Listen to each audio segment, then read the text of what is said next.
जी हां दोस्तों, पहले टेस्ट में इंग्लैंड से मिली शर्मनाक हार के बाद शुभमन गिल का गुस्सा 7वें आसमान पर है। जहां दूसरे टेस्ट में इंग्लैंड को कुचलने के लिए शुभमन गिल और गौतम गंभीर ने मिलकर अपनी टीम में 3 से 4 बदलाव करते हुए सबसे घातक प्लेइंग 11 का ऐलान कर दिया है। यकीन मानिए दोस्तों, इस नई प्लेइंग 11 को देखकर इंग्लैंड के खेमे में हड़कंप मच चुका है। जी हां दोस्तों, कप्तान शुभमन गिल का कहना है कि इस प्लेइंग 11 में अनुभव और युवा जोश का ऐसा धमाकेदार मेल है जिसे रोक पाना इंग्लैंड की टीम के लिए मुश्किल होगा।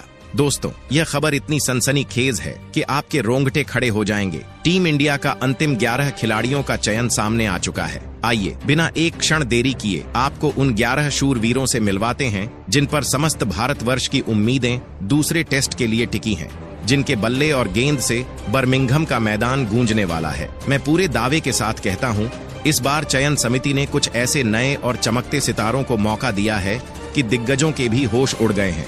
कौन शामिल हुआ, कौन बाहर रहा, मानो क्रिकेट का पूरा परिदृश्य ही पलट दिया गया है। पुराने कीर्तिमान तोड़ने और नया इतिहास रचने का समय अब बस जल्दी ही आने वाला है और यह पल हर भारतीय के लिए गर्व का होगा। तो मेरे प्रिय मित्रों, जरा धैर्य रखिए। हर एक खिलाड़ी का नाम, उनकी भूमिका और उनका मैदान पर कमाल आपको लाइव एक्शन में देखने को मिलेगा।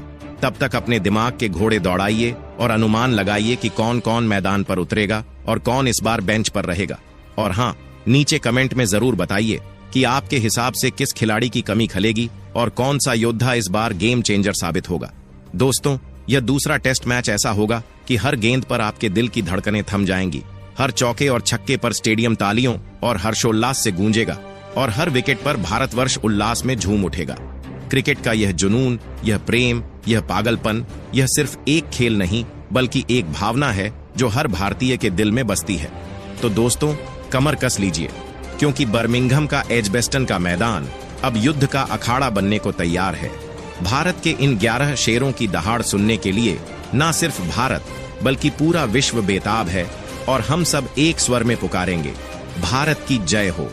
यह अवसर है उन वीरों का है जो अपने बल्ले की गूंज और गेंद की रफ्तार से इतिहास के स्वर्णिम पन्नों पर अपना नाम अमर कर देंगे। ये केवल एक टेस्ट मैच नहीं, ये एक सपना है, एक जज्बा है जो हर भारतीय के हृदय में धड़कता है और हमें एकजुट करता है। तो दोस्तों, आज हम आपको बताने वाले हैं कि भारत बनाम इंग्लैंड के बीच दूसरा टेस्ट मुकाबला कब, कहाँ और कितने बजे से खेला जाएगा। क्या भारतीय टीम यह मुकाबला जीत पाएगी या नहीं और कौन से 4 बदलाव किए हैं। तो वीडियो में आगे बढ़ने से पहले अगर आप भी रोहित शर्मा, विराट कोहली और MS धोनी को बेहतरीन खिलाड़ी एंड कप्तान मानते हैं तो वीडियो को लाइक एंड चैनल को सब्सक्राइब जरूर कीजिएगा, क्योंकि क्रिकेट से रिलेटेड अपडेट सबसे पहले इसी चैनल पर ही दी जाती है। और अपना फेवरेट खिलाड़ी का नाम कमेंट बॉक्स में जरूर बताएं।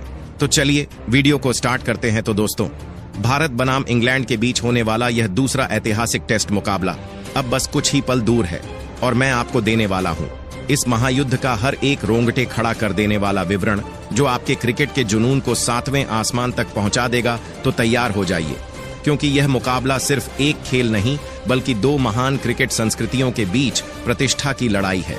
तो सबसे पहले बात करते हैं दोनों टीमों के बीच हेड टू हेड रिकॉर्ड की। तो भारत और इंग्लैंड के बीच टेस्ट क्रिकेट में अब तक 136 मुकाबले खेले गए हैं, जिसमें इंग्लैंड की टीम ने 51 मुकाबले जीते हैं, तो वहीं भारतीय टीम को मात्र 35 मुकाबले में जीत मिली है। वहीं 50 मुकाबला ड्रॉ रहा है और आंकड़े के हिसाब से देखें तो इंग्लैंड की टीम मजबूत नजर आ रही है। लेकिन हाल ही के वर्षों में भारत ने जिस तरह की आक्रामकता और निरंतरता दिखाई है, उसने पूरी दुनिया को यह जता दिया है कि अब भारत ना तो दबने वाला है और ना ही रुकने वाला है। खासकर घरेलू मैदानों पर भारत ने इंग्लैंड को कई बार शिकस्त देकर टेस्ट क्रिकेट में अपनी धाक जमाई है। तो अब बारी आती है उस रोमांचक पिच की, जहां भारत बनाम इंग्लैंड के बीच दूसरा टेस्ट मुकाबला बर्मिंघम के ऐतिहासिक मैदान पर होने वाला है। और इस पिच की ताजा खबर सुनकर आपका जोश 7वें आसमान पर पहुंच जाएगा। बर्मिंघम के मुख्य पिच क्यूरेटर रिचर्ड रॉबिन्सन ने मंगलवार को रेवर स्पोर्ट्स के साथ एक विशेष बातचीत में पिच के मिजाज का जबरदस्त खुलासा किया है। उन्होंने दमदार अंदाज में कहा, हमारा इरादा है कि इस पिच पर बल्ले और गेंद के बीच एक जबरदस्त टक्कर देखने को मिले, ताकि यह मुकाबला पूरे 5 दिन तक दर्शकों को बांधे रखे। रॉबिन्सन का साफ मकसद है कि यह टेस्ट वर्ल्ड टेस्ट चैंपियनशिप के उन पिछले मुकाबलों की तरह ना हो जो 3 दिन में ही समेट लिए गए थे। क्यूरेटर का कहना है, पहले दिन गेंदबाज हावी रहेंगे, लेकिन तीसरे चौथे दिन पिच सपाट हो जाएगी और बल्लेबाज अपनी चमक बिखेरेंगे। तो चलिए दोस्तों, अब जान लेते हैं भारतीय टीम की घातक प्लेइंग 11 के बारे में। तो दोस्तों, एक बार फिर ओपनिंग करते हुए नजर आएंगे यशस्वी जायसवाल और केएल राहुल। जी हां दोस्तों, यशस्वी जायसवाल ने इंग्लैंड के दौरे पर हुए पहले टेस्ट मैच में बेहद प्रभावशाली प्रदर्शन किया। इंग्लैंड ने टॉस जीतकर गेंदबाजी शुरू की, लेकिन जायसवाल ने संयमित और आक्रामक बल्लेबाजी के साथ शानदार शुरुआत की। उन्होंने केवल 144 गेंदों में 101 रन बनाए, जिनमें 16 चौके और एक छक्का शामिल था, जिससे भारत स्थायी स्थिति में पहुंच गया। हालांकि दूसरे पारी में जायसवाल मात्र 4 रन बनाए, लेकिन अगर हम इनके टेस्ट क्रिकेट में आंकड़े पर नजर डालें तो जायसवाल ने अब तक 20 मैच खेले हैं और उन 20 मैचों की 34 पारियों में बल्लेबाजी करते हुए 2000 से ज्यादा रन ठोक चुके हैं और उनका बल्लेबाजी औसत 53 का है, जो कि किसी भी युवा खिलाड़ी के लिए बेहतरीन है। खासकर हालिया घरेलू सीरीज में जब उन्होंने 2 धमाकेदार दोहरा शतक ठोक डाले तो उन्होंने सिर्फ गेंदबाजों को ही नहीं बल्कि सिलेक्टर्स को भी मजबूर कर दिया कि इस शानदार खिलाड़ी को टेस्ट टीम की ओपनिंग की जिम्मेदारी सौंपी जाए। यशस्वी का फ्रंट फुट गेम कमाल का है और यही चीज इंग्लैंड की सीमिंग और स्विंग करती पिचों पर भारत के लिए एक बड़ा हथियार साबित हो सकती है। उनका शानदार कवर ड्राइव ऑफ साइड पर जबरदस्त नियंत्रण और गेंद को सही समय पर छोड़ने की उनकी समझ उन्हें विदेशी परिस्थितियों में भी सफल बना रही है। वहीं केएल राहुल की बात करें तो केएल राहुल ने भी इंग्लैंड के खिलाफ पहले टेस्ट में शानदार वापसी की। खासकर उनकी 137 रनों की क्लासिक पारी ने खूब चर्चा बटोरी। यह उनके इंग्लैंड में तीसरे टेस्ट शतक के रूप में दर्ज हुआ, जो किसी भारतीय ओपनर द्वारा इंग्लैंड में सबसे अधिक है।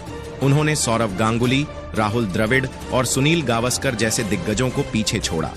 ऋषभ पंत के साथ चौथे विकेट के लिए 195 रनों की साझेदारी की, जिससे भारत की दूसरी पारी का स्कोर 364 तक पहुंचा। उन्होंने स्वीकार किया कि उनका टेस्ट औसत उसे परेशान करता रहा था, लेकिन अब वे व्यक्तिगत आंकड़ों पर ध्यान नहीं देते।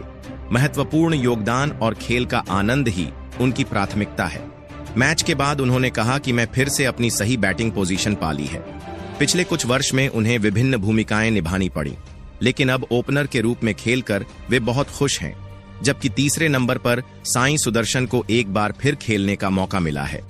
जी हां दोस्तों, साई सुदर्शन का इंग्लैंड दौरे के पहले टेस्ट में उन्होंने नंबर 3 पर डेब्यू किया, लेकिन पहले ही प्रयास में बेन स्टोक्स के हाथों 4 बॉल पर 0 रन बनकर आउट हो गए। यह भारत के पहले टेस्ट डेब्यू पर अत्यंत दुर्लभ डक में से एक था, लेकिन उन्होंने दूसरी पारी में 48 गेंदों पर 30 रन बनाए, जिसमें 4 चौके शामिल थे। हालांकि अभी तक अंतर्राष्ट्रीय टेस्ट क्रिकेट में उनका कोई भी आंकड़ा दर्ज नहीं है, लेकिन अगर उनके फर्स्ट क्लास करियर की बात करें तो यह बिल्कुल साफ दिखता है कि यह युवा बल्लेबाज बड़े मंच के लिए पूरी तरह तैयार है। अब तक साई सुदर्शन ने कुल 22 फर्स्ट क्लास मैचों में 1500 रन बनाए हैं, जिसमें उनका औसत 55 का रहा है, जो किसी भी अनुभवी बल्लेबाज के लिए भी गर्व की बात होती। खास बात यह है कि इन पारियों में 5 शानदार शतक शामिल हैं, जो यह दर्शाते हैं कि साई सुदर्शन लंबे समय तक टिक कर खेलने की क्षमता रखते हैं। तो उम्मीद करेंगे कि आने वाले दूसरे मुकाबले में सुदर्शन शानदार प्रदर्शन करे। वहीं चौथे नंबर पर शुभमन गिल खेलते नजर आएंगे। जी हां दोस्तों, शुभमन गिल ने भारत इंग्लैंड टेस्ट सीरीज के पहले टेस्ट में कप्तान के रूप में बल्लेबाजी की हैरतअंगेज भूमिका निभाई। गिल ने पहली पारी में 147 रन बनाकर इतिहास रच दिया। अपनी कप्तानी डेब्यू में यह उनका पहला टेस्ट शतक था। पूर्व महान बल्लेबाज सुनील गावस्कर ने गिल की मैच्योरिटी और क्लास की जमकर तारीफ की। हालांकि दूसरी पारी में ब्राइडन कार्स की गेंदबाजी पर गिल 8 रन पर आउट हुए, जो भारतीय पारी के लिए शुरुआती झटका था। लेकिन शुभमन गिल ने लीड्स टेस्ट में कप्तानी बल्लेबाज के रूप में बेहतरीन झलक दिखाई। फर्स्ट पारी में क्लास, सेकंड पारी में संयम और जिम्मेदारी। यह एक शानदार शुरुआत थी, जिसे टीम मानसिक रूप से भी मजबूत पाया। इससे आगे के टेस्ट जैसे बर्मिंघम लॉर्ड्स में गिल के कप्तान के तौर पर बदलाव, रणनीति और बल्लेबाजी की प्रगति पर भी नजर रखी जाएगी। जबकि चौथे नंबर पर ऋषभ पंत खेलते नजर आएंगे। जी हां दोस्तों, ऋषभ पंत ने लीड्स में खेले गए पहले टेस्ट मैच में इंग्लैंड के खिलाफ अविश्वसनीय प्रदर्शन करते हुए इतिहास रच दिया। पहली पारी पंत ने 134 रन बनाए, जिसमें 10 चौके और 6 छक्के शामिल थे। वहीं दूसरी पारी में भी उन्होंने फिर से शानदार बल्लेबाजी की और 118 रन बना डाले। ऐसा करने वाले वे पहले भारतीय विकेटकीपर बल्लेबाज बन गए और वर्ल्ड का सिर्फ दूसरा विकेटकीपर हैं जिन्होंने किसी टेस्ट के दोनों पारियों में शतक लगाया हो। 2 पारियों में शतक उनकी कुल मिलाकर 252 रन की धमाकेदार साझेदारी का हिस्सा थे, जिसमें केएल राहुल के साथ चौथे विकेट के लिए एक 95 रनों की साझेदारी शामिल थी। उनके आक्रामक अंदाज ने इंग्लैंड की रणनीति को झटका दिया, जैसे कि शोएब बरिश बंदूक लेकर भी कुछ कर न सका। विकेटकीपर बल्लेबाज के रूप में उनका आत्मविश्वास और ताकत छोटे से बड़ी जिम्मेदारी तक सब में झलकता है। इस प्रदर्शन ने उन्हें इंडियन टेस्ट टीम के सबसे सफल विकेटकीपर बल्लेबाजों में एक अलग मुकाम पर लाकर खड़ा किया। वहीं छठे नंबर पर करुण नायर की जगह ध्रुव जुरैल खेलते नजर आएंगे। जी हां दोस्तों, ध्रुव जुरैल 15 फरवरी 2024 को इंग्लैंड के खिलाफ टेस्ट सीरीज राजकोट में अपना डेब्यू किया था, जहां पहली पारी में 46 रन बनाए थे, जो पिछले 90 वर्षों में किसी भारतीय विकेटकीपर द्वारा टेस्ट डेब्यू पर सर्वश्रेष्ठ स्कोर था। वही चौथे टेस्ट मैचों की पहली पारी में भी 90 रन बनाकर देश की मुश्किल पिच पर टॉप स्कोर कर इतिहास रचा। वहीं दूसरी पारी में 39 रन की नाबाद पारी। विकेटकीपर बल्लेबाज के रूप में उन्होंने इंडिया को जीत दिलाते हुए साझेदारी में योगदान दिया। इस प्रदर्शन के लिए उन्हें मेंस ऑफ द मैच से सम्मानित किया गया। धैर्य और तकनीक, कठिन परिस्थितियों में शांत और योजनाबद्ध खेल के आलोचकों ने उनका बल्ला और कैंचीदार रिफ्लेक्स की प्रशंसा की। वही सचिन तेंदुलकर, बेन स्टोक्स जैसे दिग्गजों ने भी तारीफ की। तो देखना यह दिलचस्प होगा कि आने वाले मुकाबले में ध्रुव जुरैल किस तरह से प्रदर्शन करते हैं। वही 7वें नंबर पर रविंद्र जडेजा खेलते नजर आएंगे। जी हां दोस्तों, रविंद्र जडेजा भारतीय क्रिकेट इतिहास के सबसे भरोसेमंद और दमदार ऑलराउंडरों में से एक है और एक बार फिर टेस्ट मैदान में अपनी चमक बिखेरने को तैयार हैं। हालांकि पहला टेस्ट इनके लिए कुछ खास नहीं रहा, लेकिन दूसरे टेस्ट के लिए रविंद्र जडेजा पूरी तरह से तैयार हो चुके हैं। अगर हम इनके टेस्ट क्रिकेट की बात करें तो जडेजा ने कुल 74 टेस्ट मैच खेले हैं, जिनमें बल्लेबाजी करते हुए करीब 3000 रन बनाए हैं, जिसमें उनका औसत 35 का है, जो यह बताने के लिए काफी है कि वह निचले क्रम में सिर्फ गेंदबाज नहीं, एक क्लासिक बल्लेबाज भी हैं। वहीं गेंदबाजी में उन्होंने 294 विकेट अपने नाम किए हैं और वह भी अपने सटीक लेफ्ट आर्म स्पिन के दम पर, जो बल्लेबाजों को चकमा देने और बांधकर रखने में माहिर है। हाल ही में ऑस्ट्रेलिया के खिलाफ उनकी ऑलराउंड परफॉर्मेंस ने दुनिया को दिखा दिया कि वह किसी भी परिस्थिति में गेम का रुख पलट सकते हैं, चाहे वह बल्लेबाजी हो, गेंदबाजी या फील्डिंग। और इंग्लैंड की सीमिंग और कम स्पिनिंग पिचों पर भले ही स्पिन को ज्यादा टर्न ना मिले, लेकिन जडेजा के पास वह कोण और तेजी है जो रन रोकने और दबाव बनाने में चमत्कारी भूमिका निभाती है। वहीं 8वें नंबर पर नीतीश कुमार रेड्डी खेलते नजर आएंगे। जी हां दोस्तों, नीतीश कुमार रेड्डी का टेस्ट करियर बहुत ही प्रभावशाली शुरुआत है और कुछ रिकॉर्ड्स बनाकर और तोड़कर उन्होंने खूब चर्चा बटोरी है।